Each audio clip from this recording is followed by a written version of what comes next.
জমিয়তৰ দৰং জিলা সমিতিৰ মুৰব্বী AIUDF দলৰ কাণ্ডাৰী দলগাঁও মাদ্ৰাছাৰ সভাপতি মৌলানা ৱাহিদুজ্জামানৰ অকাল বিয়োগত দলগাঁৱত শোকৰ ছাঁ। ভিন্ন স্তৰৰ লোকৰ উপস্থিতিত আনুষ্ঠানিকভাৱে শেষকৃত্য সম্পন্ন। জানাজা সম্পন্ন কৰে দলগাঁও মাদ্ৰাছাৰ প্ৰধান শ্বেইখুল হাদিছ মৌলানা ইমান আলীয়ে। 6 সহস্ৰাধিক লোকৰ উপস্থিতিত আনুষ্ঠানিকভাৱে জানাজা সম্পন্ন কৰে। এঘণ্টাৰ বাবে লৈ অনা হৈছিল দলগাঁও মাদ্ৰাছাত। অজস্ৰ গুণমুগ্ধই শেষ যাত্ৰাৰ সমভাগী হয়। সকলোৱে পৰম শান্তি আৰু পৰিয়ালবৰ্গক সমবেদনা জ্ঞাপন কৰে। মৃত্যুত আমি গভীৰ শোক প্ৰকাশ কৰিছোঁ। তেখেত দীৰ্ঘদিন জমিয়ত উলেমা হিন্দৰ দৰং জিলাৰ মাননীয় সভাপতি আছিলে আৰু আজিলৈকে তেখেত সভাপতি হৈ আছিলে আৰু UDFৰ দুটা টাৰ্মছত তেখেত মানে দৰং জিলা UDFৰ সভাপতি। তেখেত এজন খুব ভাল মানুহ আছিলে। তেখেত সমাজৰ কাৰণে সমাজৰ যিকোনো কামত তেখেত আগভাগ লৈছিলে।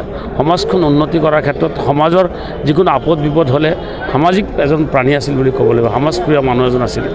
তেখেতক মানে মৃত্যুত আমি মৰ্মাহত হৈছোঁ আৰু সঁচাকৈ মোৰ এজন গাৰ্জেন হিচাপে তেখেতে কাম কৰিছিলে। আজি সুদীৰ্ঘ 25 বছৰ মই তেখেতৰ লগত উঠা বহা কৰি আছোঁ। তেখেতক মানে হেৰুৱাৰ এটা বেদনা খুব যথেষ্ট পাই আছোঁ আৰু এই কথাটো মানে মানি ল'ব পৰা নাই আৰু উপায়টো নাই আৰু ওপৰৱালাৰ হেৰি আৰু তেখেতৰ আত্মাৰ মানে সদগতি কামনা কৰিছোঁ।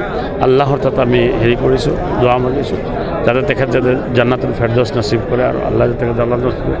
আৰু UDFৰ আমাৰ দৰং জিলাৰ পিতৃস্বৰূপ আছিলে। গতিকে তেখেতক মানে হেৰুৱাটো আমাৰ গভীৰ মানে এটা ডাঙৰ ক্ষতি হোৱা বুলি ক'ব লাগিব। বহুত ডাঙৰ ক্ষতি হৈছে। গতিকে আৰু মই মৰ্মাহত হৈছোঁ ইয়াৰ কাৰণে। আল্লাহ তেখেত জান্নাত নচিব কৰক। সেয়াই আৰু কোনো বেলেগ ক'বলগীয়া একো নাই। আজি দৰং জিলাত জমিয়ত উলেমা হিন্দৰ সভাপতি মৌলানা ৱাহিদুজ্জামান চাহাব আকস্মিক ভাৱে তেওঁৰ বিয়োগ হৈছে। এই বিয়োগত আমি গভীৰভাৱে মৰ্মাহত হৈছোঁ। আমি যিহেতু তেওঁ অকল জমিয়ত উলেমা হিন্দৰ সভাপতি নহয়, তেওঁ AIUDF দলৰ আমাৰ কেন্দ্ৰীয় সমিতিৰ সম্পাদকো আছিলে। ইয়াৰ আগতে তেওঁ AIUDF দলৰ জিলা সমিতিৰ সভাপতিও আছিলে, সভাপতিৰ দায়িত্ব পালন কৰিছে আৰু তেখেত এজন সমাজসেৱক আছিলে। প্ৰকৃত এজন সমাজসেৱক আছিলে। মানুহৰ বিপদৰ সময়ত তেওঁ সদায় মানুহৰ ওচৰত দৌৰি গৈছিলে আৰু খুব মৰমীয়াল আছিলে মানুহজনক মই আজিলৈকে দেখা নাই কোনোদিনা যে কিবা খং অভিমান কৰা। খুব কোনোবাই খং কৰি তেখেতৰ ওচৰত আহিলে তেখেতে খুব মৰমেৰে বুজাই দিছিলে। গতিকে আমি শোকত ম্ৰিয়মান হৈছোঁ আৰু আমি দৰং জিলা AIUDF সমিতিৰ ফালৰ পৰা তেখেতৰ পৰিয়াললৈ আমি গভীৰ সমবেদনা জনাইছোঁ। সঁচাকৈ আজি ক'ব লাগিব যে আমি এজন এনেকুৱা মুৰব্বী হেৰাইছোঁ আজি আমাৰ ফালৰ পৰা। অভিভাৱক হয় যিজন, আপোনালোকে হয়তো কোনোবাই অনুভৱ কৰিব পাৰে তেওঁ মাত্ৰ দলগাঁৱৰহে এজন অভিভাৱক নহয়, তেওঁ আচলতে পূৰা দৰং ডিষ্ট্ৰিক্ট অসমৰে অভিভাৱক বুলি ক'লেও ভুল নহয়।